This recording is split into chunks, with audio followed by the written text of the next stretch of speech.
First of all, I would like to say to Reverend Wills, who was the person who contacted me to tell me about this meeting this afternoon, what you all are about. I'm not quite certain that I know all of what you're about, but knowing about history and historians and the things that they do when they're going to make history stories about different events and things, I'm sure that that would be a part of what it's all about. Plus the fact that you had the privilege this evening of seeing one of my outstanding persons in my life, and that is Attorney Fred Gray. And to the rest of you who are here, I would like to say good evening, and hopefully that Montgomery is going to give you something that you would like to have in what you're doing wherever you are. To tell you a little bit about myself, I'm a native Montgomeryan. I was born and reared about 20 miles from where we are this afternoon, and I have lived here all of my life. And I feel that the Lord has been gracious to me. He has blessed me wonderfully, and I am very thankful for the opportunity and the privilege that He has afforded me to have the privilege of being able to have said this in the presence of this person, that this might have been the 10th or more times that Attorney Fred Gray and I have been together on such occasions. And it has always been a joy to me to be with him, because he has always been the person that I could regard. And I'm not saying this because he is here. If he was somewhere else, I would say the same thing. Because he is a wonderful person, because the things that he has done, when I learned of him, I didn't know him all of his life, but when I met him, and from the time that I met him and the things that he has done for people, and a lot of people would say for my people, but when I say for people, because he didn't only do it for my people, but he did it for people, because he has done a marvelous job in his work in bringing about what we would call equal rights for people.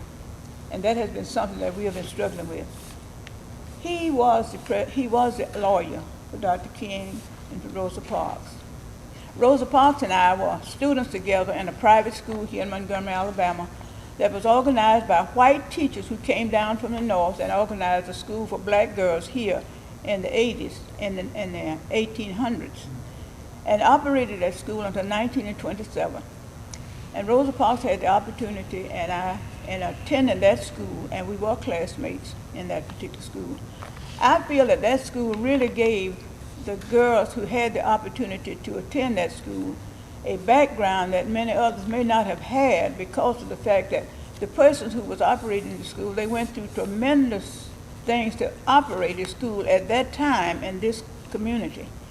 If you can believe me when I tell you, they were not accepted by the white citizens at all. They had to worship at black churches and whatever.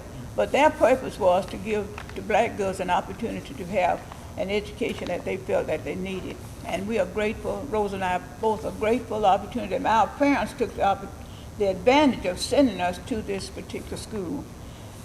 We were in the grades. The school closed in 1927 because of the illness of the principal, Miss White. She could not carry on, and she had to finally give up the school. And that is when Rosa Parks and I parted. And we didn't see each other from 1927, I would guess, until the late 30s or early 40s. But we went our several ways. I got married, had a family, and eventually she got married. But we didn't see each other. And of course, in my way, in my community, I had a very stern mother. And when I say stern, I mean she was very strict with her children. My father died when I was 9, and she had 4 children to finish rearing after his death. And she did it, and I think she did a pretty good job of it, because we all grew up to be grown family people and whatever.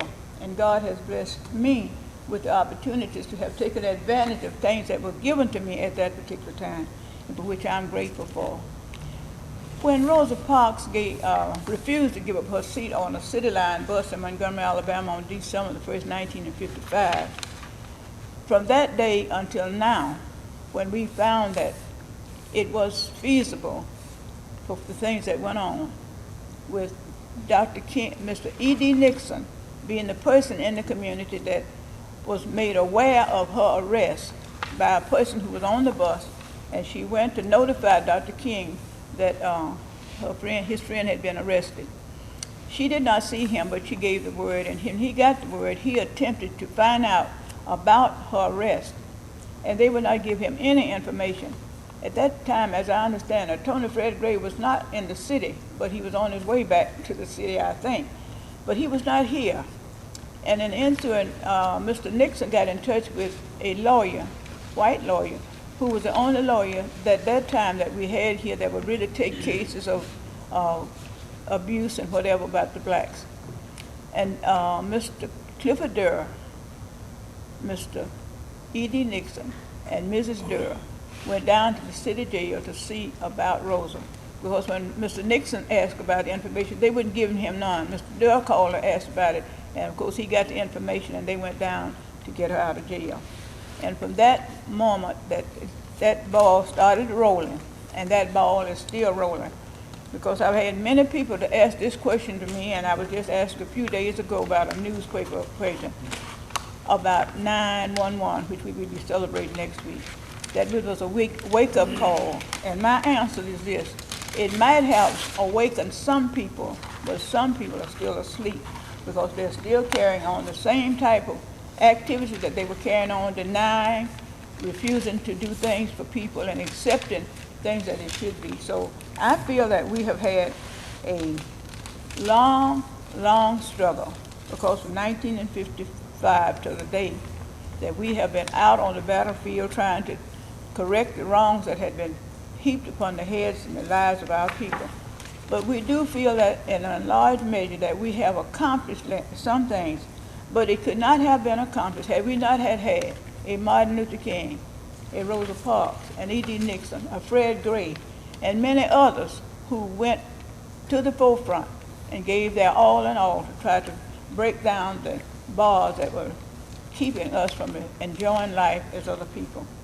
So that is really the headlines of the story to begin with, because we went from the bus, of which it was the beginning of Rosa not giving up her seat. We went from the bus to every other phase of segregation that we could go for. I have heard Tony Gray say that when he was in law school, that he said that when he came back, he was going to try to break down everything that was segregated. Now, I'm not quoting him as he quoted it, but that's what he meant, that he was going to tear down all of the doors that were closed in the faces of our people. And I think, Tony Gray, that you have done a great job. You have done a great job. And I know, because having been there then and am still there now, and knowing what he has done. And when he was elected the state bar president, I couldn't go to the affair, but I was saying and praying and thanking God for the privilege and opportunity that had been awarded him for his labor and his long struggle that he had done. Because that was one door that he broke down, and he's going into that door. And I just read in the paper,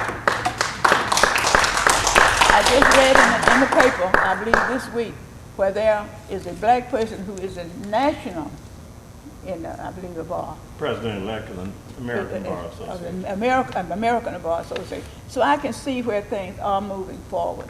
However, as I said a few minutes ago about this not waking up, there are some people who are working as hard to push progress back as there are people who are working hard to move it forward. So I'm happy to see a group of you who are trying to make history and to write history or whatever, or to make it a fact so people will really know some of the things that went on.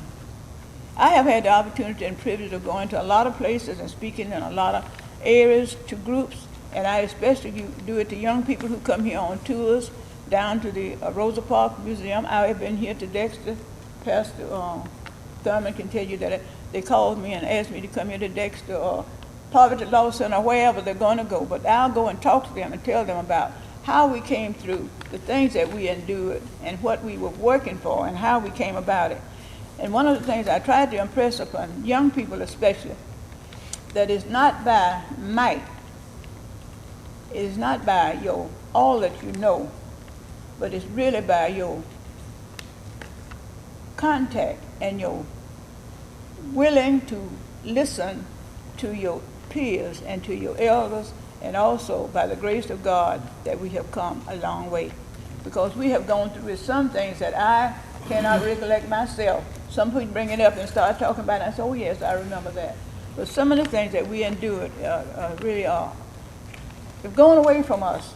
But we have passed over those things, and this evening we're able to feel like that we do have a vested of freedom, and we can do some of the things that we would like to achieve. And one of the things that I know that Fred Gray has done is that he has continued in his profession, and what he has done, and it cannot be written in books. It will never be all told of the things that he has done to help to bring about the things that we are now enjoying and the things that are rightfully ours as citizens of the United States of America.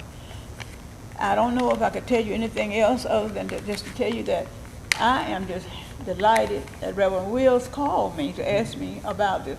And if I'm not going to be a person to say anything, I just like to be in the presence of people who are knowledgeable and who knows the things that has happened and can help me to remember. For being the president of the Montgomery Improvement Association since 1967, but the doors are still open, we're still working, the organization is still intact, and we're doing the things that has to be done. Because believe it or not, when we think about the election that we had for our president and all of the things, we know that there's a lot of work that needs to be done in voter registration and voter education, and that is one of the things that we are very much interested in and we are involved in at this particular time. So we hope that your venture and what you're doing, along with other things that are going on, is going to help to push it forward and help to make it better for us in the future than it has been in the past. Dr. King, just to say a word about him, I was happy that I had the opportunity and the privilege of knowing him and not just hearing about him. You read about some people in books, you hear about some people, about someone talking about him, but to have had the touch and to been by his side and to know Dr. King and to know that he was real, he was not fictitious by anybody's measurement, he was a real person. And he was real to all of us. And I am happy to say that I am sitting now in a very, I don't know what to name the place, but I would say it is in a very special place because this is where he spent much of his life teaching when he was here. And when he was elected the president of the Montgomery Improvement Association, I don't think anybody that knew about it or knew anything about Dr. King would say anything, but he was the person that we felt like that could lead. Because the type of leadership that he gave was not the type that had been advanced before, because most of the time we retaliate. But Reverend King's philosophy was not to retaliate, not with guns and bullets and with anger, but with love and nonviolence. And that's the key that I believe opened the door that helped us to be as successful as we were. Thank you. Thank you.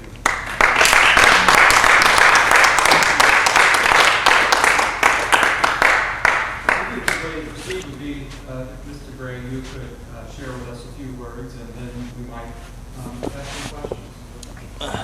Thanks. It's always a great pleasure to be in the presence of Ms. Carr. She's one of the most likable persons you ever want to meet. And she's always considerate and always willing to share her time with others. I've learned to love and appreciate what Reverend Wills is doing and the work that this church over the years has done. And when I received the communication from Mr. Marsh with reference to this occasion, the last few months have been very busy for me. And this would have been initially the only day I would have had to have done some things I needed to get done. But as time passes, you try to share whatever information you have, if you can, with others. So I am glad to be here today.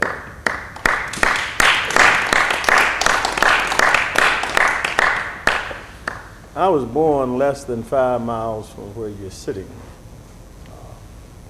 on the west side of Montgomery, which was then and still is considered the ghetto of the city. Born in an area called Washington Park, on a street that's only 2 blocks long called Hercules Street, in a house that was then 135, and it was what we call a gunshot house. All the rooms were right behind each other, and if you open the front door and the back door and were to shoot through it, the bullet would go straight through without hitting anybody. And then when I was 6, because my father died when I was 2, my mother had very little formal education, but she was a good Christian woman who taught all 5 of us that we could become anything we wanted to become, provided we did a few things that she taught us to do. One was that we should stay in school and continue our education. 2, we should stay out of trouble. And 3, we should place Christ first in our lives. And basically, that's what I lived by. I grew up on the west side of Montgomery, and even until now, they don't think that anything good can come out of some of these areas. But I did not always, and I didn't really know anything about what lawyers did. I knew no lawyers when I was coming up. And my greatest interest then, and I still have a great interest in the ministry. As a matter of fact, our preacher in Tuskegee died about 3 weeks ago, and I'm going to have to speak tomorrow morning. I haven't finished my message yet, Doc, but they didn't tell me he's been ill for quite a little while, and 2 or 3 of us have been kind of rotating it, and I've been out of town for the last 2 weeks. And so they said, well, it's your time. So I'll have to leave between 9 and 11 o'clock and get a message together. But during a very early age, I grew up on the west side. My parents and I became a member of the Holt Street Church of Christ, which is located, still located, 1 block from the Holt Street Baptist Church, where the mass meeting took place. Which is also about 2 or 3 blocks from where Mrs. Rosa Parks lived, about 5 or 6 blocks from where Mr. Nixon lived. His wife was a member of our church and used to on occasion teach me in Sunday school class. So my whole interest initially was I was going to be a preacher. And my mother sent us to our church school up in Nashville, the Nashville Christian Institute, which no longer exists, but did produce some very outstanding students. And even though the school does not exist now, the persons who attended school there, some of us still exist. And we had a meeting last weekend in Miami. We meet every other year over Labor Day weekend. Those of us who are still here, we're losing a lot of them now, but and I had the opportunity of reminiscing with some of the persons that I'd been in school with over 50 years ago. So as time passed and you get a chance to see how people grow and develop, it's really interesting. When I finished high school in Nashville, I decided to come back home and go to college, and I was going to be a preacher and a teacher. I lived on the west side, as I've indicated to you. I was going to Alabama State, which is on the east side. I worked for the local newspaper. At that time, the advertiser company owned and operated an afternoon paper, the Alabama Journal. And I started out delivering newspapers initially on campus. And the man who was then circulation manager for the east side needed a carrier for the route where the university was located, Route 602, and he said, well, Fred, if you'll take this route for me, I think, and he was graduating that year, he said, I recommend you, and I think you can get the job as district manager. And it worked out. Unlike students today, all of whom just about have automobiles to go to college, that wasn't true in our days. So the only means of transportation I had was the public school system. And I would use it as much as twice a day, as little as twice a day, and as much sometimes as 6 or 8 times a day, from getting up in the morning to go across town to State, to come downtown to check in at the office, to go back on the east side where my district was, to come back down in the evening to check out, sometimes to go back to the library on campus and then finally home in the evening. So I'd seen a great deal of things that happened on the buses, and I'd seen a lot of people who had had some very unpleasant experiences. And while I had not had them myself, I was very concerned about that. And this was during the time that everything in Montgomery and this state and this part of the country and almost over the nation was completely segregated. And here, segregation by race was done by state statute and city ordinances. They had no problem with putting on the book that you were to, the races were to be segregated, transportation, amusements, wherever. And there were very few people in Montgomery at that time, and there were little or no lawyers who was handling any civil rights cases. And during the time that I was here in school, there was no black lawyers here at all. There had been, Mrs. Mahalia Dickerson had been here sometime, but she had left and then went to Indianapolis and on to Alaska. And there were a few white lawyers here. Some would handle some civil rights cases. But if a person of color had a conflict, I don't care how material it was, with a white person, the chances of getting adequate legal representation was not very good. And I thought that that should not be the case. I observed and knew Mr. Nixon, and in this town, for the most part, if you had any real problems racially, the average person would go to E.D. Nixon for that. We also had another gentleman here, Rufus Lewis, who had been a former coach at Alabama State and who owned a nightclub called the Citizens Club. Mr. Lewis was basically interested in voter registration and getting people registered and helping to get them elected. And as a condition of membership in his club, if you wanted to get in the Citizens Club, you had to be a registered voter. So during my junior year at Alabama State, and this is at a time when I was about 19, I concluded that in addition to being a preacher, what really Montgomery needed was a good lawyer. A lawyer who would be willing to handle civil rights cases. So I decided I made a secret commitment to myself and had enough sense not to tell anybody for some 35 years.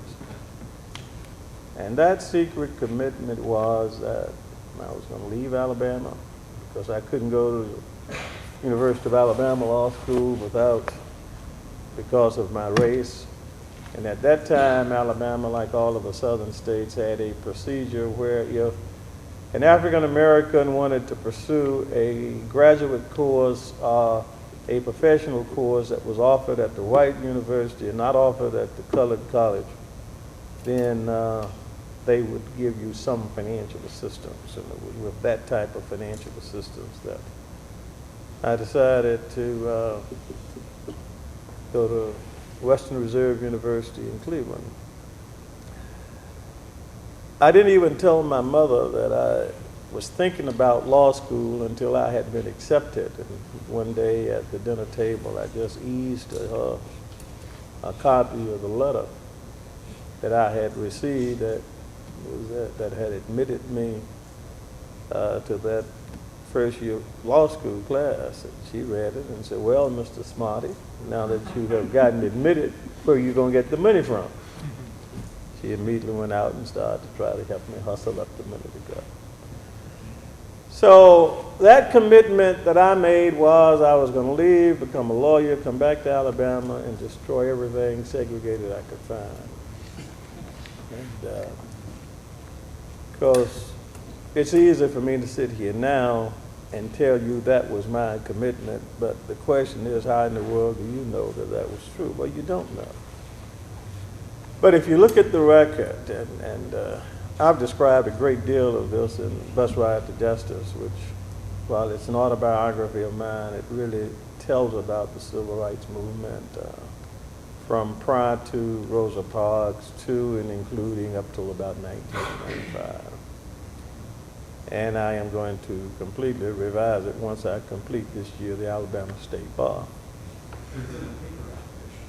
Yeah, this is a paperback edition now, and it's been printed in about 4 or 5 paperback editions. This is the newest paperback edition that just came off about 3 or 4 weeks ago.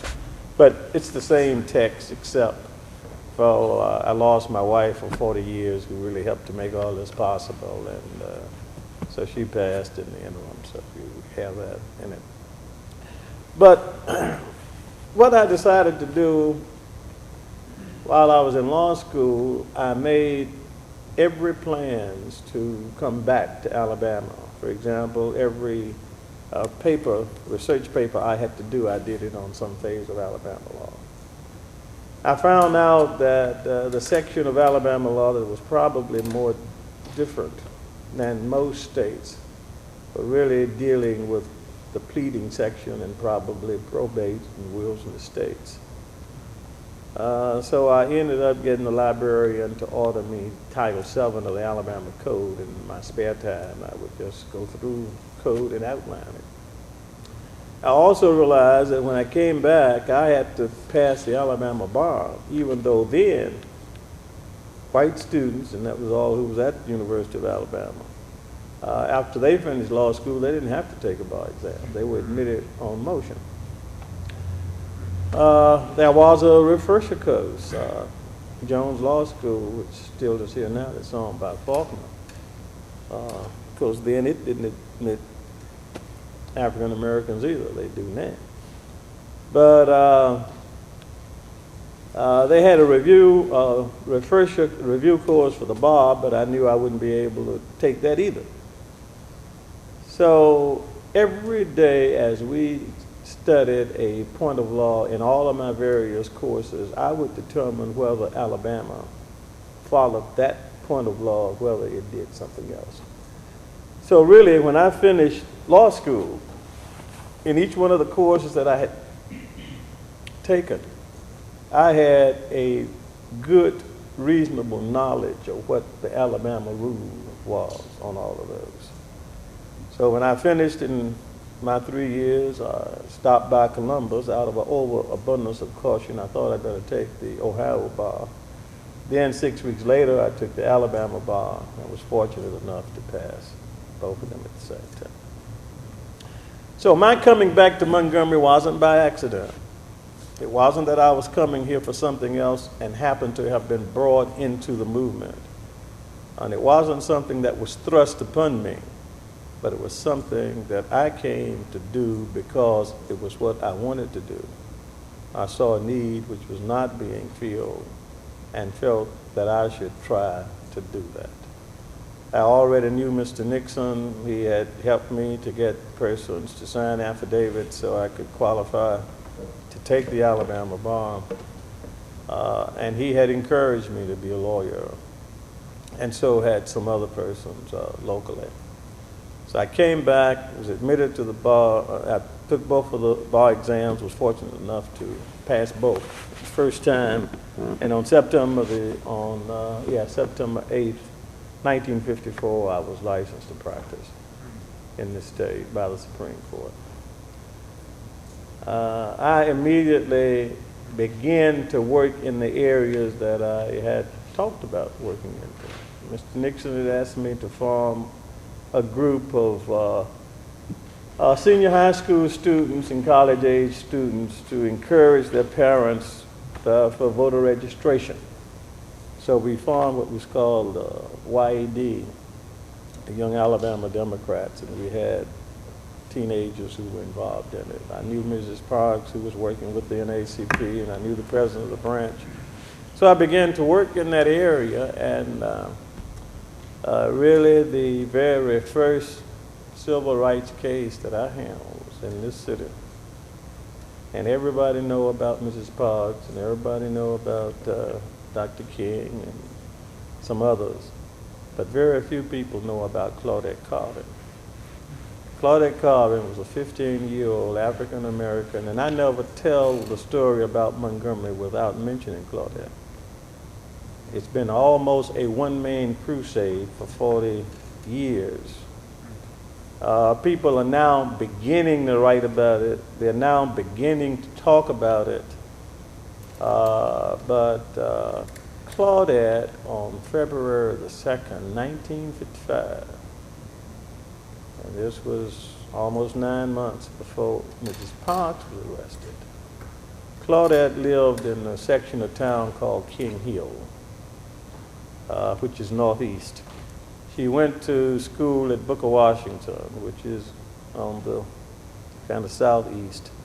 And she had to catch the city bus to come downtown, change buses, get on Oak Park bus, go out the other side. She was coming home that day. Changed buses on the square downtown and boarded Capitol Heights bus.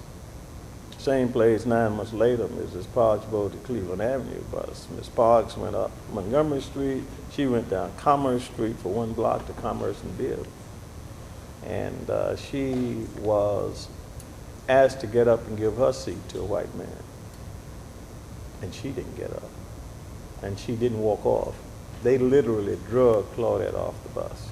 I represented Claudette in the probate court of Montgomery County.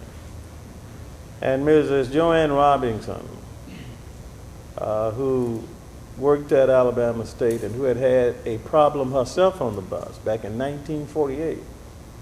And it wasn't a question of having her to get up her seat to give a white man the seat. It was almost an empty bus, and she sat about midways back, and the driver wanted her to sit further back. But anyway, she was then president of the Women's Political Council, and decided that they would begin to document everything that would happen on the bus. So they had a record of various incidents which would occur. And I talked to Ms. Robinson, and I talked to Mr. Nixon and a few other persons who were interested, and we went to Claudette's, went to bat for Claudette. And talked to the city officials and talked to the bus company officials and threatened to have a bus boycott if they didn't do better. Because I wanted to file a suit because that's what I was here to do to begin with, but they felt the time was not quite right to do that. And, but I did represent Claudette. But later on, then we later found that another lady, Mary Louise Smith, was arrested in October. And then, of course, Mrs. Parks was arrested in December. And I think one of the things that really disturbed the community about Mrs. Parks' arrest, in addition to her arrest, is the fact that they didn't charge her with violating the segregation ordinance. They really charged her with disorderly conduct. And they didn't want to charge her with violating the city or the state statute because they didn't want to test her that, and that would have given an opportunity.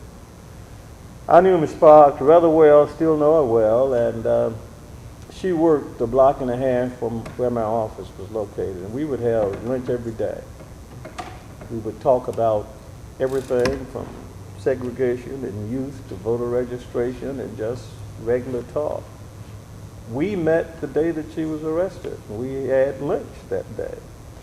I had another engagement out of town, and when I got back, I heard, and I had phone calls from her, from Mr. Nixon, from my secretary, from everybody telling me that Ms. Parks was arrested. And I talked with Mrs. Parks. When I got back, she asked me to come by. I went and talked with Mr. Nixon, who didn't live very far from Ms. Parks. And then I went and spent most of the rest of the evening talking with Joanne Robinson, at which time we really talked about what we thought ought to happen in this case and not let what happened to Claudette happen to Mrs. Parks. And as a result of those conversations, then there were a lot of series of meetings. You know about all of the meetings. You know about the one that was at here. You know about the ones at Mount Zion.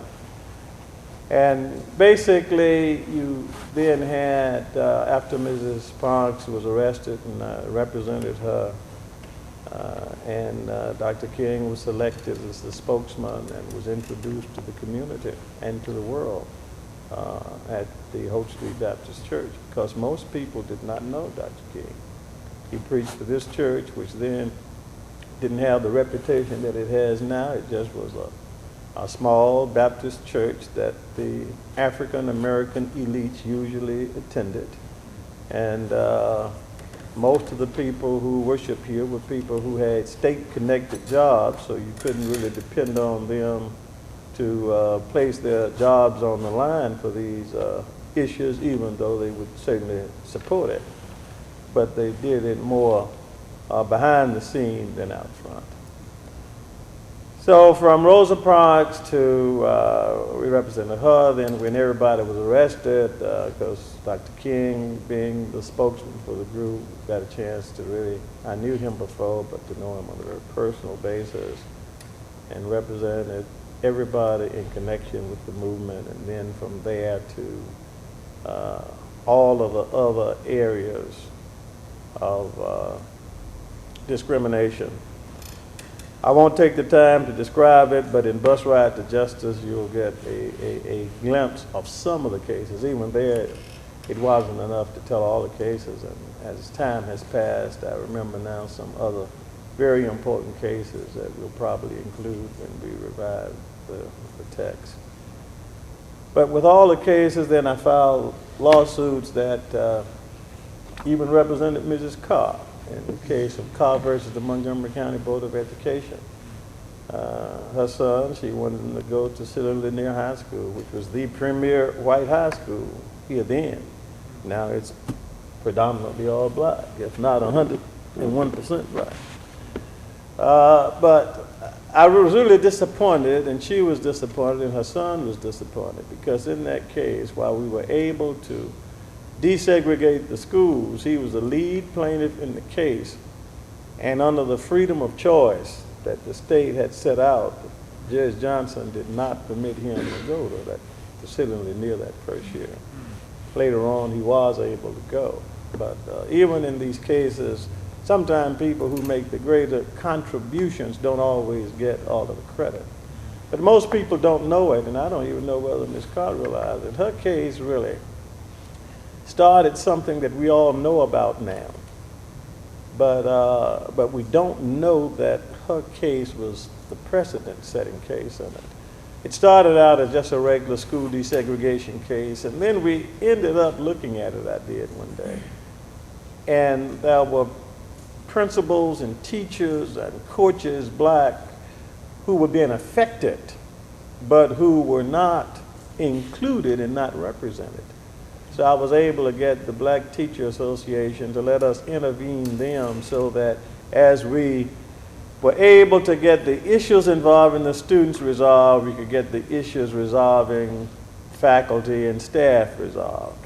And we did. And we had a few students in these schools, but then we still didn't have any black teachers in white schools, or vice versa.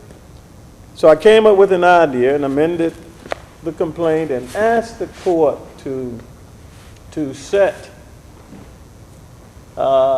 look at the total population of the school system and to come up with a way and means of having, in effect, a reasonable number of staff to the same race in proportion to the racial composition of the whole system. Sounds familiar. Sounds like quotas and timetables. The truth of the matter is, we presented to Judge Johnson a procedure and asked him to approve ratios and timetables for the faculty and staff. And he bought it and entered an order to that effect. It was appealed by the Supreme Court. And that, for the first time, the Supreme Court approved the matter of ratios and timetables, which later developed this whole problem of people being against quotas and numerical. But one way of really determining things, you have to look at numbers. And when you look at the numbers, you can say all you want about integration, you can do this and do that, but if you have the same number you had before and after, then the effect of whatever you're doing is not important. So that was Ms. Carr's case, a very important case, and it is a precedent-setting case and went all the way to the Supreme Court. What year is that? The case started in 1963, and it went to the Supreme Court. We can take a look in Bus Ride to Justice, and it'll tell you when the Supreme Court ruled on it. And I do specifically talk about that as one of the things that really was decided by this case. I'd had the Justice Department working with me on a lot of these school cases. Then we represented in Bloody, when the people were beaten back over in Selma on Bloody Sunday, they called me and I got a court order making the state of Alabama protect them as they marched from Selma to Montgomery, and was one of the ones who went in to Governor Wallace at the end of the march and presented our grievances with reference to the right to vote. But then I found out in 1972, with all the work that the federal government had been doing with us, that they were involved in one of the most hideous racial discriminatory cases of anything that had ever happened. And I'm referring to the infamous Tuskegee syphilis study. A 40-year old study that had taken place in Macon County, right in the middle of everything is going on. Nobody really knew about it, even though it was not secret, but the federal government financed it. There were some 300 men who had syphilis, 300 who didn't. The whole purpose was to observe the effect of untreated syphilis in the Negro male. Even after penicillin became available, they still didn't treat those men. So I ended up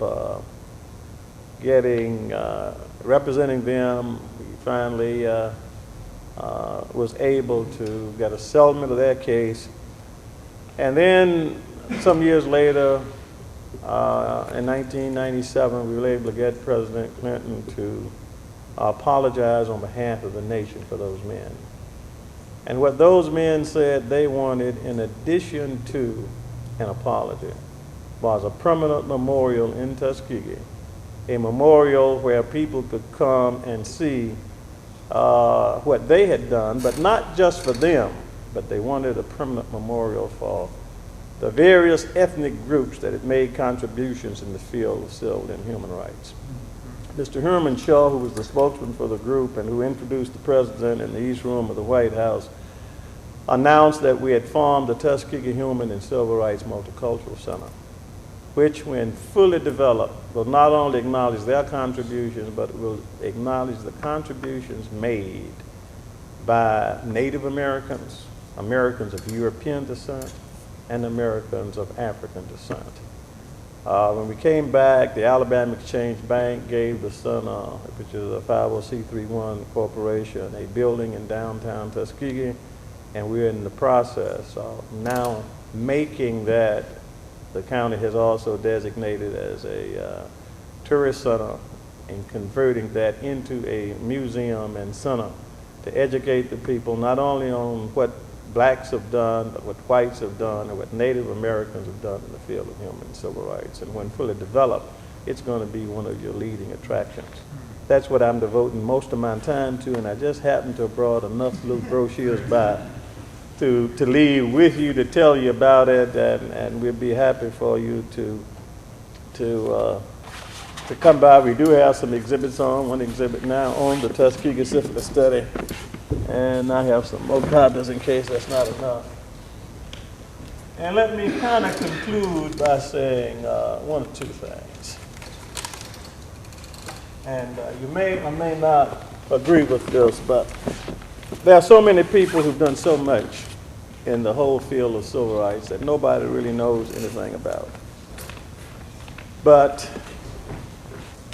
here in Montgomery, had there not been a Claudette Carter who gave moral courage to me, to Ms. Parks, to Mr. Nixon, to Joanne Robinson, and if you haven't read her book, she has a book, the title of it is The Montgomery Bus Boycott and the Women Who Started It. It was published by the University of Tennessee Press. Ms. She died a few years ago. But you need to read it because it does give you some behind-the-scene activities. If there had been no Claudette Colvin, there may never have developed a Miss Rosa Parks as we know her. And there may never have developed a Dr. King in the way that we know her. So you have a lot of these unsung heroes. And there was a lot of talk about one reason why the community didn't do this or didn't do that for Claudette Colvin. But let me tell you, I'm the one who selected. See, people don't understand the Rosa Parks case. All we could get out of Mrs. Parks' case, and it's an important case because we were able to get 40,000 African Americans to stay off of the buses until we could get another case to come along and declare that segregation was unconstitutional. But all we could get out of Mrs. Parks' case was to have gotten her found not guilty. The city ordinances would still be there. The state statutes would still be there. So I brought a lawsuit that was filed, I think, on either the 2nd or 3rd of February or the 2nd or 3rd of March in 1956. Browder versus Gale, that was the lead plaintiff, but in that lawsuit, you will find that Claudette Colvin and her father, Q.P. Colvin, were parties to the lawsuit. So any of those folks who try to tell you that for any reason the community didn't get behind Claudette, we did, and it's Claudette's case. And Claudette still lives. She lives in New York, and she feels very badly about the fact that she hasn't received the praise that she should have received. But Claudette is a person, she's one of those unsung heroes, and I've been trying my best. One of these days I'm going to convince her to let her come on out and let the people see her and know her. And I think the community now is ready to really give her the honor and the respect that she's due, along with those other women who were plaintiffs in that lawsuit, and that was Susie McDonald, Ms. Aurelia Browder, and Mrs. I just named earlier, the Mary Louise Smith. So, the thing that bothers me about all of this, and I was handed a leaflet about the 40th anniversary of the bus boycott and all of that, but we are really at a very crucial point in the civil rights struggle. And if we're not careful, we're going to end up losing a lot of what we have. I haven't read the detailed report, but I understand Harvard University has released a report on education, and that schools now are more segregated now than they were when Brown versus Board of Education was decided. Economic discrimination is still rapid. Poverty and the people at the lower totem pole are still getting worse, and the people at the top are still getting fatter. And we're using a lot of our time celebrating about our accomplishments. And if I'm not wrong, we have some real problems. It's about like what the prophet Jeremiah said a long time ago. And that is, the harvest is past, the summer is ended, and we're not saved. Thank you very much.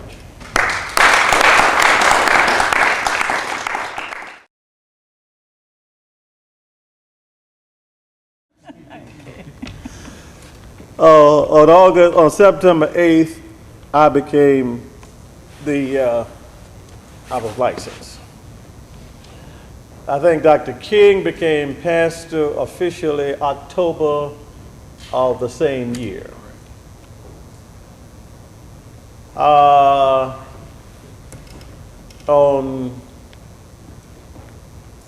November, latter part of October or November of the next year, Frank M. Johnson Jr. became United States District Judge for the Middle District of Alabama, about 6 weeks before Rosa Parks was arrested. And then Mrs. Parks' arrest. If you put in between that Claudette Colvin's arrest in the 2nd of February of 55, Mary Louise Smith's arrest in October of 55, and Mrs. Parks' arrest December 1st, the bus boycott starting on December 5th, Browder versus Gale, the suit to integrate the buses, on the filth. And I say that I don't think all those things happened by coincidence.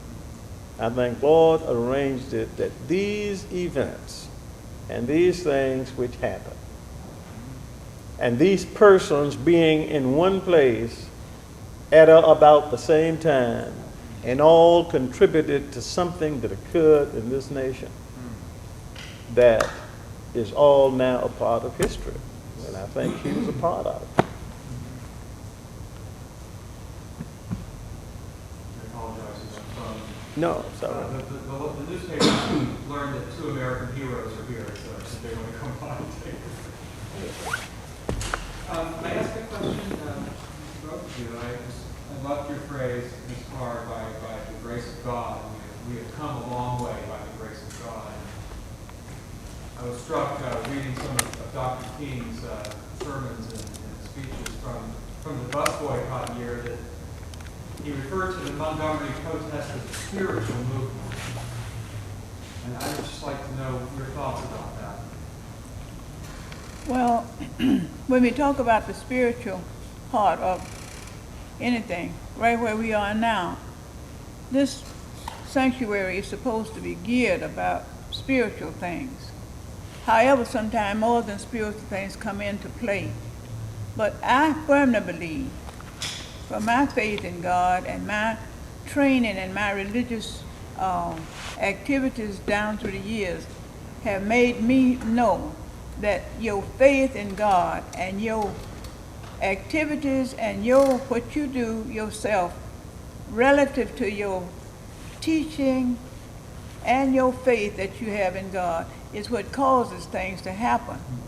And so many times we use the phrase that God may not come when you call him, but he's always on time. That's the phrase that we use. And I firmly believe that whatever happens in my life, and I have to use my life, whatever happens in my life, my faith in God is what has brought me through everything that I've had to go through with, and helped me to be where I am and to be the person that I am today. For had it not been for having acknowledged God, received him as my Savior, and believed and followed in him from the teaching that I've had from my parents on up to this very hour, that I would not have been able to say, to do, and to be what I am today. Not that I think I'm great in any way, but I thank God for the opportunities and the privilege that I have had to serve and to be a part of whatever has been going on. And I'm always happy when I can look at the picture and see that it's not great, but it's a little bit. And I say that all the time. I think I say that I'm trying to be a preacher. I'm not a preacher. But I do feel, I believe, that every little bit has a significant part in your life. What Tony Gray has said about, the events as they fell in sequences. Nobody stopped to think at that particular time, this is what it is and that's what it is. But once you put them together, and then you can begin to go over it and you can see. But out of it all, I always put God in the midst. If you remember, I started this, my little talk off talking about the principles that my mother taught us. Stay in school, get a good education, stay out of trouble, and place Christ first in your life. I think there's no question in my mind, but basically all the things that I have tried to do, the basic Christian principles that were instilled in me have helped to govern everything that I've done. So I think it has played a major role. And I think when you look at the whole thing in its historical perspective, the church and the role of the church, and basically it's been the black church, because the white church up until recently was afraid to get involved because they were afraid because their members would put the pastor out and everybody else if you even wanted to bring blacks in. But the black church has been the place where you've been relatively free of the economic pressure that could be brought upon people when they get involved in these social issues that involve rights and involve race, the black church has been it. And we recognized, and I know Joanne and I did when we sat in her living room the night that Miss Parks was arrested, we realized the force of the black church and knew that if we were going to be successful with any undertaking of staying off of the buses, it was going to have to, we were going to have a supposed preachers. And we then sat down and kind of between ourselves decided how we thought it ought to be done. And when the chips were down, it was done.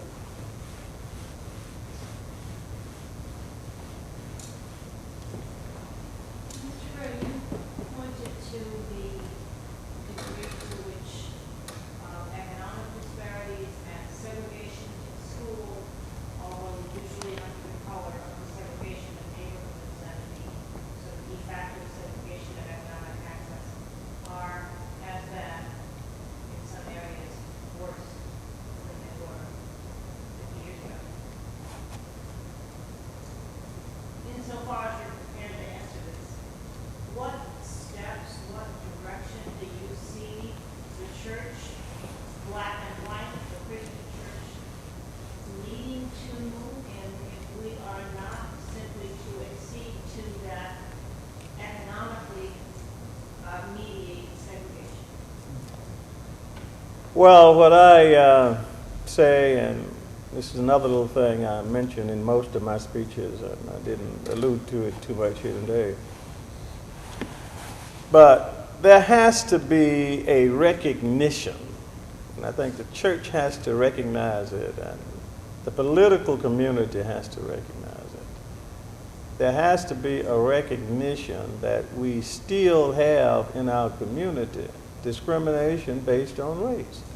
Now, people don't want to admit that.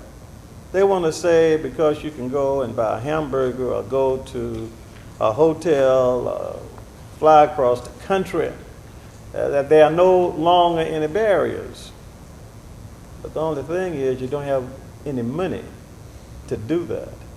And these youngsters who can go to the same school as white kids and get lit and taught by the same instructors and may even have a higher academic record, and when they get out, they have a much more difficult job, getting a job.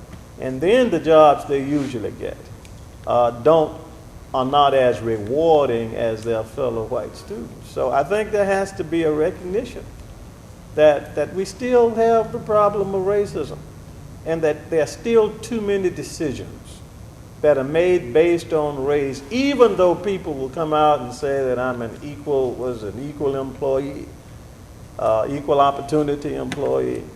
And then if you look at the top, you'll see at the very top still all the CEOs for the most part are all white males.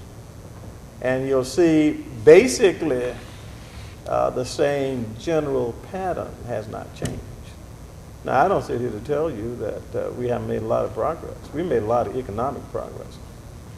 And to show you so that I am being reasonably objective in it, the thing that I take most, when I started practicing law in the city in 54, you go in any of these state buildings up here, any of the city buildings down there, any of the county buildings, any of the federal buildings, and see how many people of color you saw there doing anything. Didn't see any. Every now and then you'd find a janitor. And at the Capitol, even when I was there as one of the first African Americans to serve in the Alabama legislature since Reconstruction from 70 to 74, the only thing up there then that looked like me and Thomas Reed were black inmates from Cuba prison who were there, trustees. So I think there has to be that recognition that we still have a problem and that racism is still a problem in this country. And that too many decisions are still being made based on race, even though people said they're not. And once you recognize it, then there has to be a commitment that it's wrong and that it needs to be corrected. And the powers that be, and these are people at the top, not the person down at the bottom, needs to come up with a plan. It's not going to correct itself. It hasn't corrected itself in all these, 400 and some years. It's not going to correct itself. There has to be a plan as to how we're going to go about eradicating it. And then after there's a plan, you have to have and you must execute it. And the powers that be in this country and in this city and in this state and in this nation are not willing yet to really commit itself to doing away with racism. And whenever they reach, we can go to the moon, we can go and solve all the problems of all these other nations around the world, and we can send our troops everywhere we want them, and we can help solve those problems, but we can't solve the problem of racism here in America. And we haven't done it because there has not been a true commitment. One, a recognition of it. Two, that it's wrong. Three, that it needs to be corrected. And go ahead and provide a plan and then execute the plan. I don't sit here to tell you I know how to do all of that, but that's what needs to be done.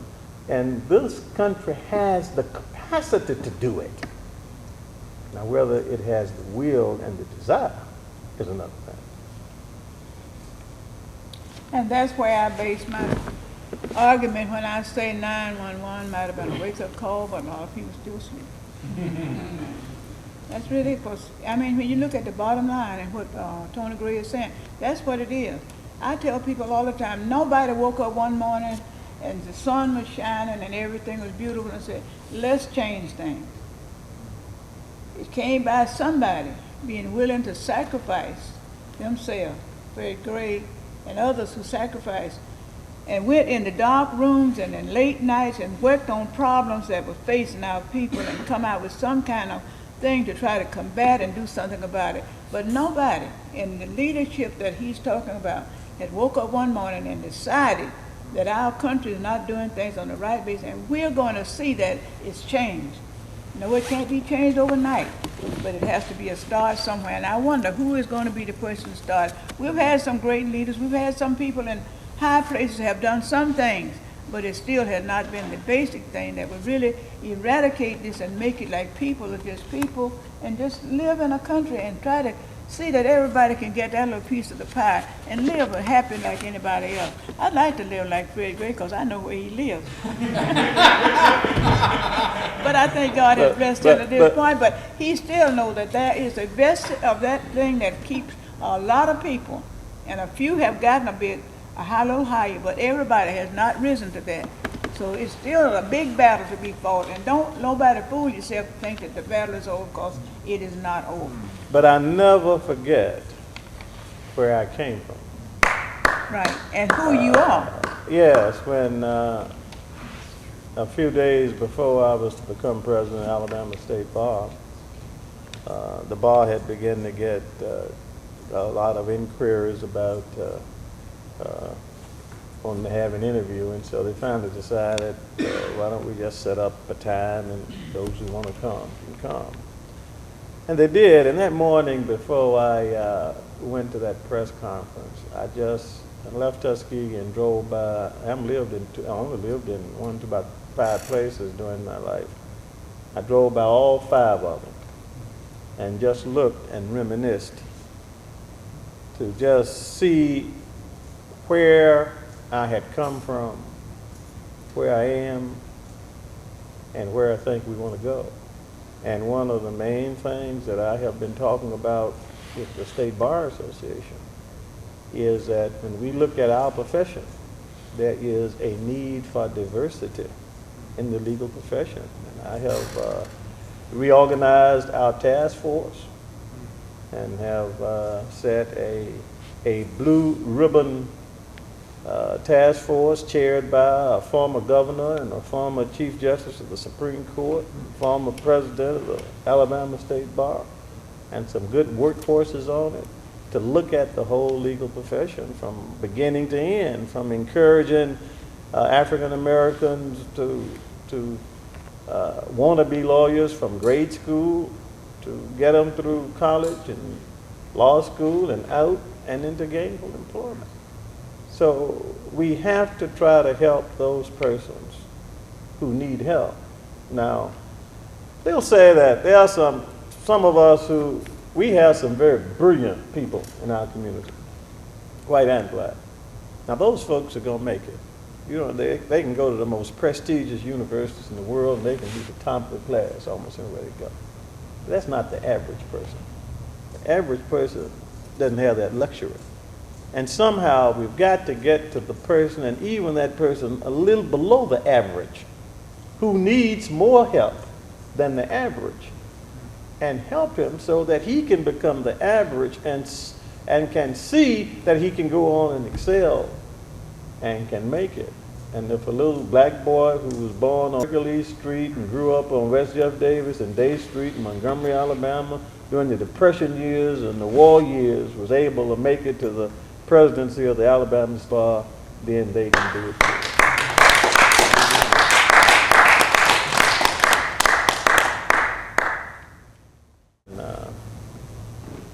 Ms. Carr may or may not agree with me on this.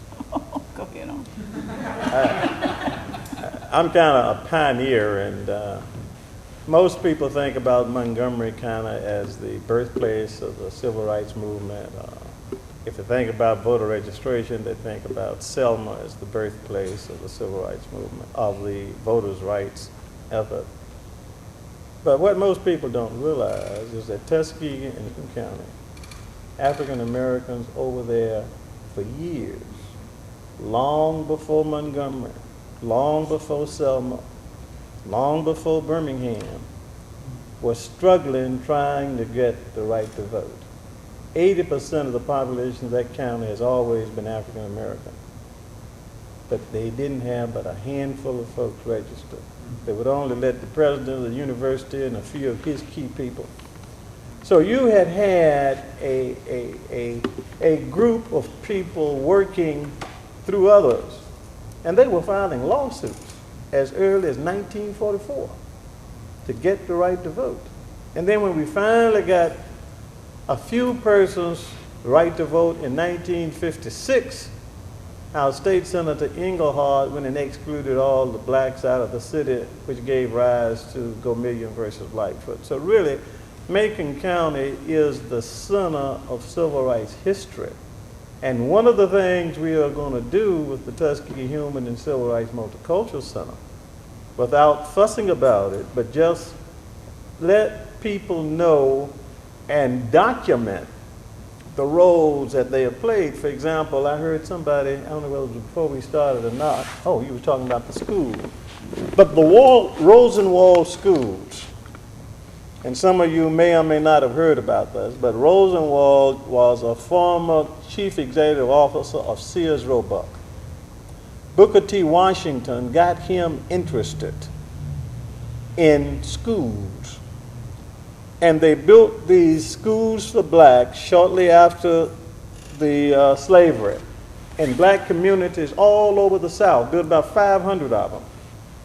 And the first ones of those schools are located in Macon County. And most people don't know about it. So really, I don't know what your schedules are, but if you had a little time this afternoon, I'd take you to Tuskegee and let you, we have a nice exhibit, and let you see what we're doing. Because the museum, what we are working on is one in planning. Most folks just want your money.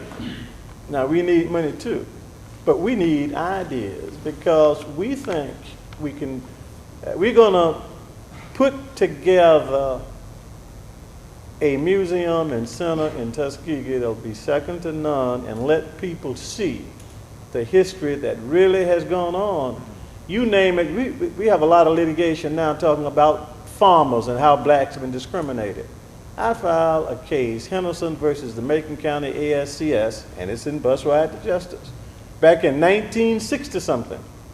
And was the first case of its kind dealing with trying to correct the discrimination in farm substitutes. Did I say I'm attorney for USDA?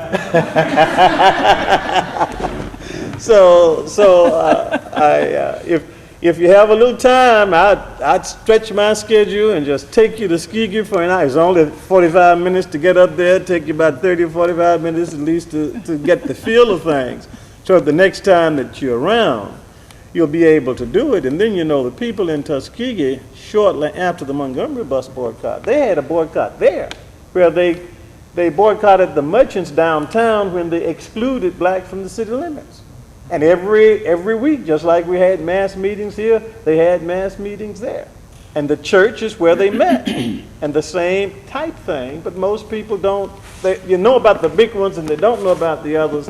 And most people don't know about Macon County because the people who really was behind it didn't want people to know they were behind it. Because they were either connected with Tuskegee University, that received a little state appropriations every year, or they were connected with the VA hospital, and they were afraid of the Hatch Act. So they wanted the work done, but didn't want to get the credit for it. But we think history needs to show what happened. Yes? Who was the professor, Fred, Tony Gray, who was the professor that was denied being a registered voter because during that time, which you talk about? Oh, you had a lot of them who was denied. It was one that they had a case of him. He was denied of You may be talking about Mr. Mitchell, I William knew P. it was Mitchell. Mitchell. Yeah, he wasn't at the university, he was at the VA hospital. Well, anyway, it was Yeah. Tuskegee. Yeah. And Gomillion was one Dr. of the persons Gomillion. that, you see, back before the Montgomery Bus Boycott started, I was out here working. We was working to save the Scottsboro boys, if you Yeah. can remember that. So Yeah. a Back in the 30s. long time we've been working in civil rights.